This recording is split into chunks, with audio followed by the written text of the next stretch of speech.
अगर आप 18 से लेकर 24 साल के दरमियान हो तो आप मुझे 1 मिनट दे दो, यकीन मानो I am gonna change your whole perspective. I want you to ask yourself this question कि जो मैं भी कर रहा हूँ मैं ये क्यों कर रहा हूँ। मैं अगर यूनी के अंदर BS AI पढ़ रहा हूँ मैं क्यों पढ़ रहा हूँ। मैं अगर कॉलेज में ICS कर रहा हूँ या मैं A लेवल्स कर रहा हूँ मैं क्यों कर रहा हूँ। कल को ये मेरे लॉन्ग टर्म विजन के साथ कहाँ अलाइंड है।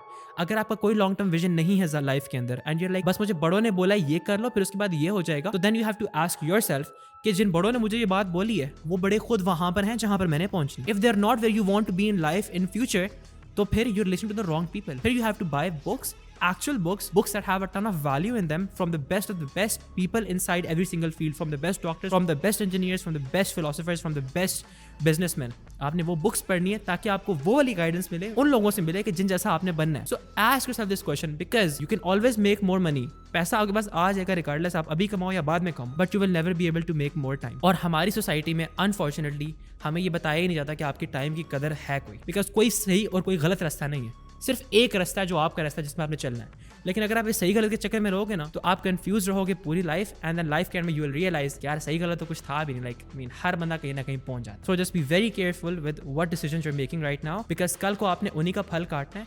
So make decisions that you think are the best based on data, based on advice from the best people who are where you want to be in life. अल्लाह हाफिज़।